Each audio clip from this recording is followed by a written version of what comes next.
على خير خلقه محمد. پیش همو تشتكي دعای دیکن بو ما مستعاوستای خود تعالی به شهیدی قبول کربی انشاءالله، چونکه اوی به آوه بچیتن، آوه بخندقی بلی شهادت دی ورگریتن. دوام دوال رب العالمین که این صبر و آرامی بدتا مام سید یوسف و خانواده و که او مصیبته هم سر هاد، بس انشاءالله او مصیبته یا بخیر نیلنک رب العالمین، چونکه ما مستعاوستا کتشوه بلی شهادتی بدست و اینا باب ما مستعاوستا بویا صاحب شهیده که خود تعالی شهیدی قبول کریه انشاءالله. امش بجدارین لخماوه اگر هر کی مکاسیک هبو بیتن ام حسکین خلکی ببورن و ما ببورن، چونکه اما همت خمات دابون راستی او خما ما هم یابو، بس یا لهمی پیوستر یا لهمی مهمتر او یا صبر بگرین، چونکه افکار ساتا رب العالمین یا اینای او مصیبت رب العالمین یا اینای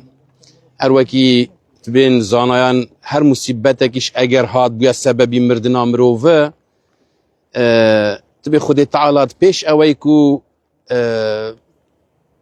آزار بگیت بدنی او مروفی رحاوده چیتن مادام سببک او خندقینه سببی مرناوی بوا پیش اوی آزار بگیتوی او آزار و مازار یا خلاص بوی آزاری نکشه عزرائیل بسریحترین شویهات رحوی کشه دیاره وکو خدا خیروان بنویسی و مالاوان آوابی برگری شهرستانی همو ستافی خو و سوران و مرگسور و همو دورو بر همو اداره سرب خو خدا خیروان بنویسی مالاوان آوابی اول سی حیوه ارکیان کشا و زحمتیان کشا زور ماندی بون دیاره ابرو کب فرمیده کتای به پروسین او فایله دی او دوسیه دی قپات بیتن شوه یکی جزئی رنگ وکو بخویان لگریان بکن بس فرمی کتای هاتمش تازه پیک به همو دی نویجا غائب لسر جنازه ویکن انشاءالله. نویجا غائب جماعت یا جنازه هر وکو نویجا جنازه حاضره بالضبط یک تشته تنها دی بین نویجا غائب نیتا و اویا دی بسم الله الرحمن الرحیم خدایا نیتا من اویا نویجا جنازه غائب تکم بورو قبله الله اکبر چار تکبیرن سجده و رکوعی تدانینه هر وکو نویجا جنازه وکو نویجا جنازه حاضره تکبیره یکم اکومنیت اینا تکبیره یکم ده سورت فاتحه خوینین تکبیره دوام صلوات ابراهیمیه دل سر پیامبر لیدن صلی الله علیه وسلم تکبیره سیام ده دعا بو جنازه کینو او ده سلام دینه و تکبیره چهارم انشاءالله خدا خیر هموله یکی بنویسیتن. جماعت را گیاندنه اگر چه بیتن برکو بردین ده باش بیت تانش تو رو تصویر خواهم بگیریم زحمت نبیتن دو یا مخراج جون بیت بچین الله اکبر.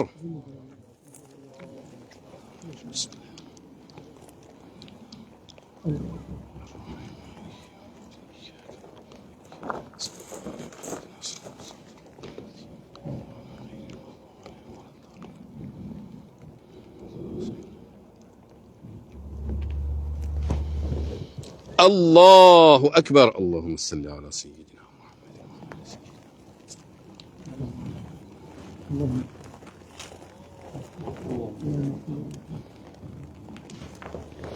الله أكبر.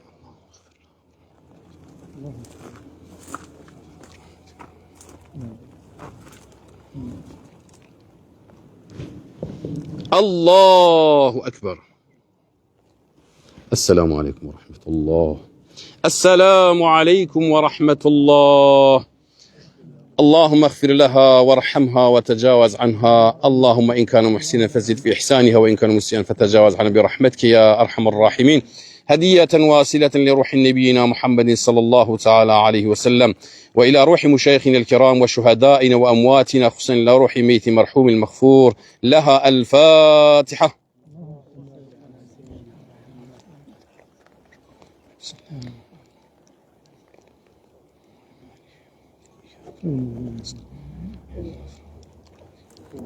إنا لله وإنا إليه راجعون. يا ربي خدای له خوش بی خدا عفو که ان شاء الله خدا صبرش بده تا تمام سید یوسف خانواده و همیا ان شاء الله. کرم کم سید یوسف مالان گو همیا آوا بیتن خدا خیرا گوش بنویسیتن. هم دارم يا ربي زوج منون واخر تام سپاس ختم داد يا ربي فال خدماتكم نكاتن خدا في سرتاوكم وبخير سرتاوكم اتود مولي را وند بريم سرتاوكم لا بزقادا بخير سرتاوكم بخير ان شاء الله بخير سرتاوكم زوج بخير زوج بخير خير من زوج بخير يا ربي بخير ان شاء الله بخير سرتاوكم بخير سرتاوكم بخير سرتاوكم بخير سرتاوكم زوج بخير سرتاوكم زوج بخير سرتاوكم بخير سرتاوكم بخير سرتاوكم امز بخير سرتاوكم كاكا محمد بخير سرتاوكم لا بخير سرتاوكم زوج بخير بخير سرتاوكم كاكا بخير سرتاوكم لا بخير خامر سرتاوكم بيم سردان ان شاء الله بخير سرتاوكم بخير سرتاوكم كاكا مرجع دس خوش جان لا بله باش زود باش جماعتي بربي شهرستاني ورم لا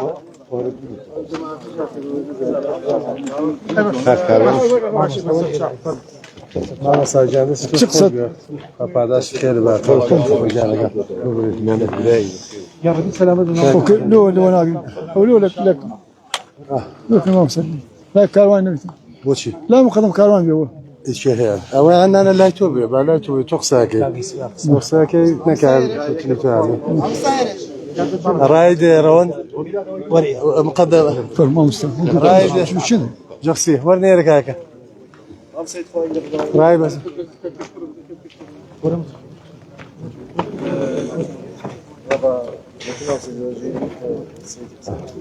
باش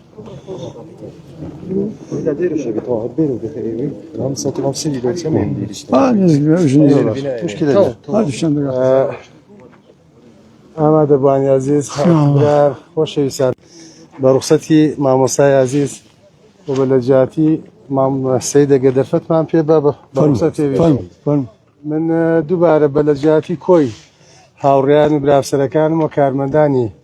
بەڕێوەبەرایەتی بەرگی شارستانی سۆران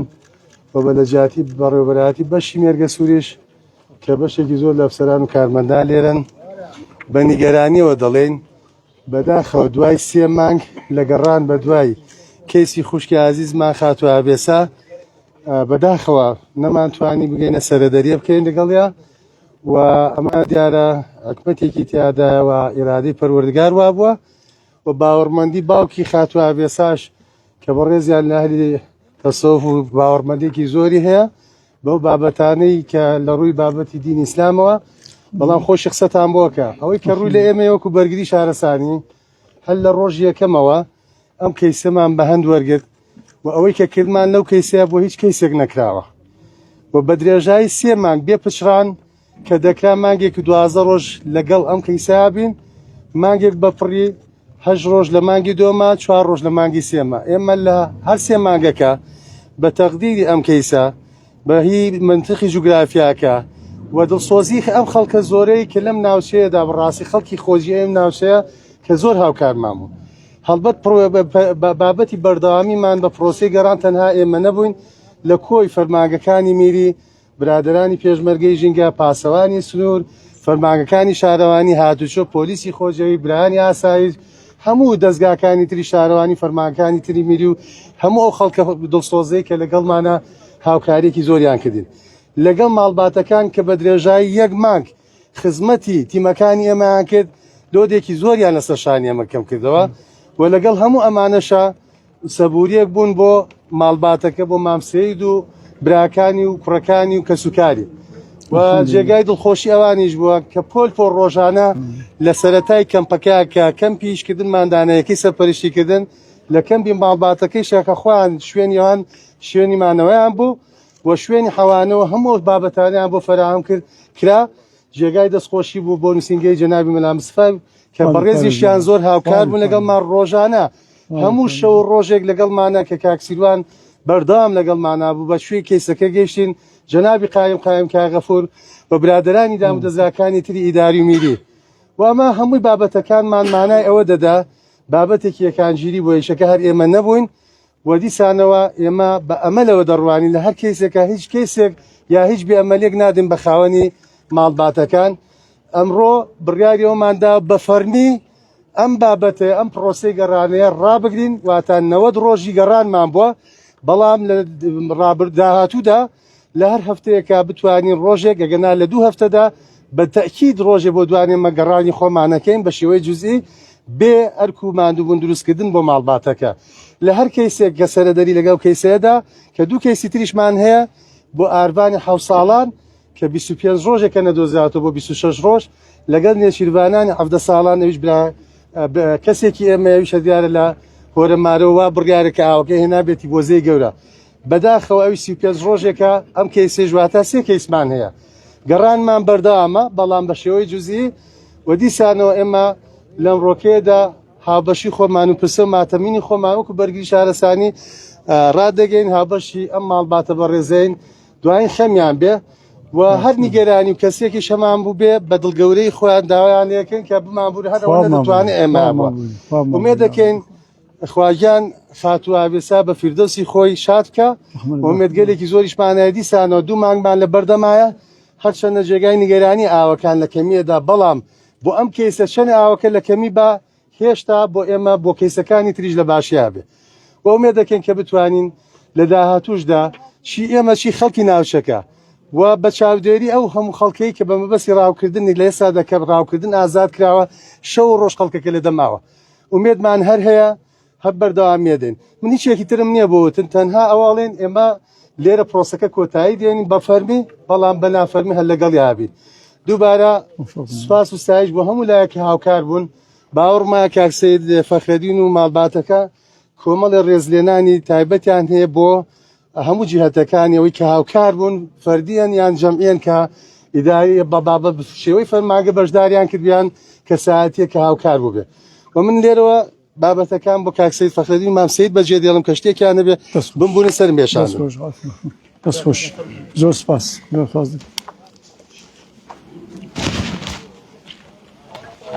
بەخێراتنی هەموو لاک دەکەم زۆر بەخێر بن سەر و سەرچاوم بەڕاستی بێزارمان کردن 3 مانگە لە زۆر بوو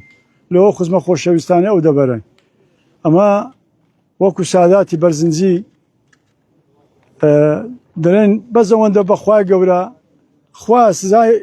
سزای ئەو خەڵکە بدەوە بە خێر و خۆشەشی گەلک گەورە خێر و بەرەکە بژە بەسەرتاندا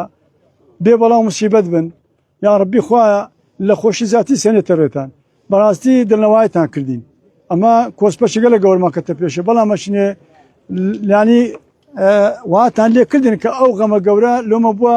شتێکی کەم ئێستاکە یعنی وەی لاتێمە دادنشی قسە دەکەین نان دەخۆین و هەمان لا لەگەرێتی ئەگەر نا بەخوا کۆسپەگەلە گەورە بۆم قناعەتم نەبوو هەلی باتە بە بەڵامش لە فەزلی خوا و لە خۆشەویستی ئەو خۆشەویستی ئەو مەنتیقەیە و ئەو خزمە خۆشەویستانەمان الحەمدولله ئەوامان لاتێک ئێستاکە غەمەکە لە بۆمان تەقریبەن بار کرایە نیوەی غەمەکەمان لێ بار کرا و ڕۆشتیە لەسەرمان ئەوەش بە جوودی تەبەن یەکە بە یەکەتان یەختیارەکان دەستیان ماچەکەم گەنجەکان چاویان ماچەکەم زۆر مەمنونم لە گەورە تا گچکەی ماڵ بە ماڵ هەموو ئەرشیان شەشە لە یەکەم ڕۆژەوە هەتاوەکو گەشتە ئەو ڕۆکە کە کۆتا ڕۆژە بەڕاستی ئەزەتماندان ینی ئەوەش دەبێ گەردانزابوونی تێدا بیتن خاستن لە بۆ مامۆستا ئاڤێستای کچم زۆرمان ماندی کردن دەمەوێت خوا لە گەردن ینی لە دڵتان و گەردەنی ئازا بکەن لەبەر زۆر هیلاک بوون هەموو لا گەردەنی ئازا بکەن خوشتی خۆتان بوو ئەوە بەڕاستی خاستە کچی منە بەڵام مەشنێ لەو دەبەرە خۆشەویستە و لەو جێگای دیارە خوای گەورە وا پێخۆش بووکە ئەو کچە بکەوتە ئەو مەنتیقەیە و مەنتیقەی شێخ و مشایەخان ئێرە هەڵبژارد و نسیب و قسمەتەکەی و ئەزەرەکەی کە تەو شوێنێ ئەو لەبەرەوەی کە ئەمە نامەوێت زیاتراتان بگرین دەستخۆشتان لێ دەکەم هەتاوە کوێرە کە سێماگە لەگەرمان بوونا زۆر مەمنونتانم یەکە بە یەکە چاوتان ماز دەکەم دەستان ماز دەکەم خوای گەورە لە خزمەتە کەم نەکە یا ڕەبی خوایە ئەوەندەیە کە مایەت برێنەوە دووبارە و سێبارە دەستخۆشی لە بۆ هەموو لایەک وە گەردەی مامۆستا ئاڤێستا ئازادکەن چونکە ئەزیەتماندانە لە درمەوە دەرمە قسێ هەمووتان گەردەی ئازاکەن لە ڕای خوای ئینشاڵە مەش گەردن تازا دەکەین هیچ کەم و کوورێک نەبە تاوەکو ئێستاکە هەتا ئێستا کەم و کوورێش نەبە خارە مەلامەلێکواندا مەمنونین قسەی خۆمانێ کرد ماز دێت تواگە چ گرەیەک تێ بەجێ بێلە ئەمە هیچ گرەیەکمان نییە بەجێ بێلین تەنها دوعامانێ بەجێ دێلین تەنها دوعامانێ لۆ دەبەر و لۆ گەورە و گچکە و لۆ پیر و جاری بەجێ بێنین شەو و ڕۆژ دەست لە بەرخوای گەورە بەرزکەن و برنا ڕەبی خوا و دەبەر ساغ و سەلامەتکەی لەسەروی هەرمانەوە جەناوی سەرۆک بارزانی منداڵەکانی مەلا مستەفا هەروەتە کەوە چەند جار شخصی خۆی هاتەومەتخێ بەسەری کردینەوە لە پاشانە کەژەمە بخۆمان ئەو هەموو بەرگری شارستانی زۆر سوپاس دەکەوە کاک مقدم کاروان و جەماعەتی و دوعای موفقین بۆ هەموو لایەک دەکەن ئینشاءالله سەرکەوتوبن هەموو لایەک خوایە بێ بەڵام موسیبەت بن ئینشاءالله تێگەڕایی زۆر مەمنونم یەکە بە یەکە چاک تەماس دەکەم ئەگەر وی مابی تۆ مامۆستا فەڕدیش بزانم والله من نامی قسان زۆر دووبارەکەمەوە دەستان خۆردی هەموو لای بەخێر بن سەرچاومان بەڕاستی و میهرەبانیە و گەڤەرەند واندی زۆر گەورە بوو خەجاڵەتتان کردی بە دڵنیاییەوە ئێمە ناتوانین نەوچاکەی جەنابتان و خەڵک و دەبرە بدەینەوە مەگەر هەم پاڕێنەوە لە خوای گەورە ئینشاءالله خوای گەورە لە سایە و سێوەری خوای گەورە بەحەسیانەوە ئینشاءالله منداڵەکانتان خۆتان هەموو لە خۆشیدا بن کەستان خەم نەبینن تەمەند درێژ بن دەمەوێت دەستخۆشیت زۆر تایبەت لە بەرگری شارستانی بکەم لە تاک بە تاشی بەرگری شارستانی لە خۆبەخشەکان بکەم کە بە درێژایی ئەو سێماگە لەگەڵمان بوون سەر ڕای هەموو بارودۆخی ناخۆش لە ڕووی دارایی لە هەر ڕوویەکی دیکەوە بەڵام بەڕاستی درێغیان نەکرد دەستیان خۆش بێ سوپاسی زۆرمان بۆ هەموو خەڵکی کوردستان کە لەگەڵمان هاوخەم بوون هاوسۆز بوون بەڵام سوپاسێکی زۆر تابێت بۆ ئەو دەبەرە بەڕێزە بۆ دانیشتوانی دەبەرە بەڕێزە و بۆ دانیشتوانی شانەدەر بۆ هەموو گوندەکان بەبێەوەی تاک بە تاک ناوی گوندەکە بێن لەبەرەوە سوپاس و پێزانیشمان هەیە لە بۆ شەخص و هەروەها بۆ دانیشتوانی ناوچەکانیش ئینشاءالله هەر سەرفراز بن خوایە لە خۆشیەک ببین و جارێکی دیکە کارەساتی وانە بینینەوە زۆر شاکسێت فەخێدی ببوورە یەکینێکم مابوو چەند چرکێک بیرمان چوو بابەتی سوپاس و ستایشی جەنابی وەزیری ناوخۆ بەڕێوەبەری گشتی بەرگری شارستانی هەرێم بەڕێز بەڕێوەبەری گشتی بە دیوانی وەزارەتی ناوخۆ سوپاس و ستایش بۆ بەڕێوەبەرایەتی بەرگری شارستانی دەهۆک بەڕێوەبەرایەتی بەرگری شارستانی ئاکرێ زاخۆ و بەشی با بڵێم کۆیە بەڕێوەبەرایەتی بەشی هەولێر کە هەمویان تیمەکانیان و تیمی مەلەوانی غەواسەکانیان بۆمان نار کۆمەکیان کردین و سوپاس بۆ هەموو خۆبەخشان لە گۆبتەپەوە لە تەقتەقەوە لە خەباتەوە لە خەڵکی ناوچەکەوە هەر یەکێک لە مەنتیقەی سیمێڵ و ئەوانەوە بۆی کە کەس گلەیمان لێ نەکا و سوپاس بۆ هەموو لایەک کە ڕۆژێ لەگەڵمانە کاریان کردبێ بۆی کە بیاگان نەبینەوەی کە دوجار گلەی بکرێ دووبارە سوپاس بۆ هەموو لایەک مۆفەقە بن ئینشاءالله دەمانێت سوپاس پێزانینەکان دابەشکەین ئەگەر مامۆستا بە یەکێکان دابەشکە جەنابی مامۆستای قوربان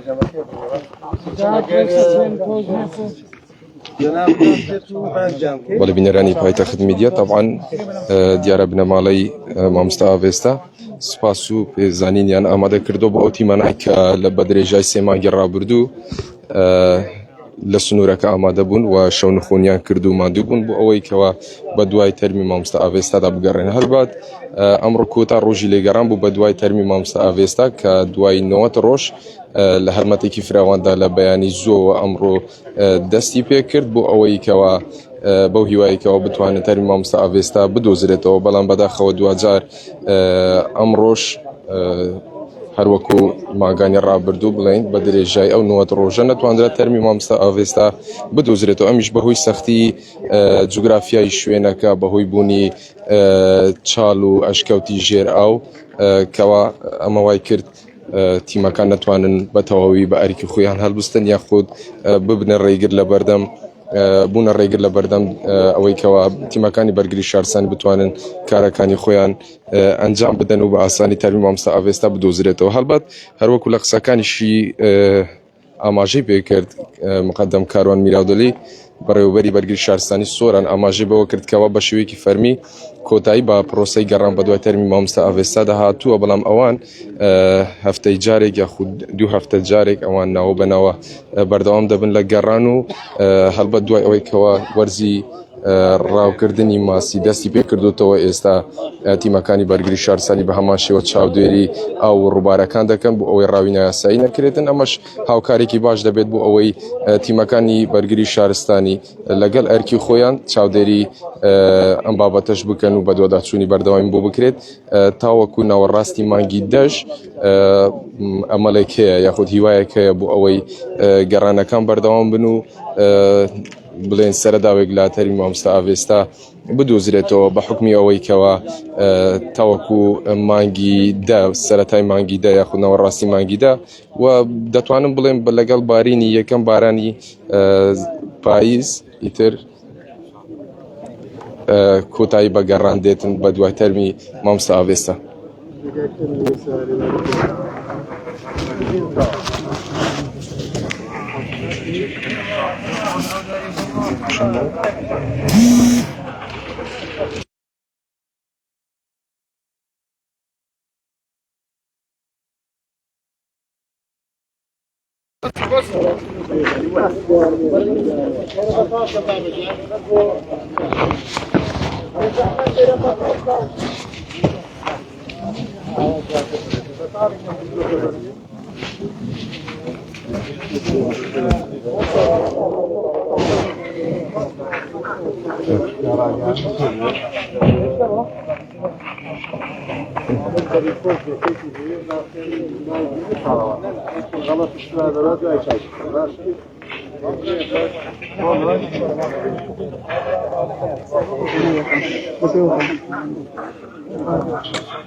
كاني ما كيجي قربان gimana kan buru sar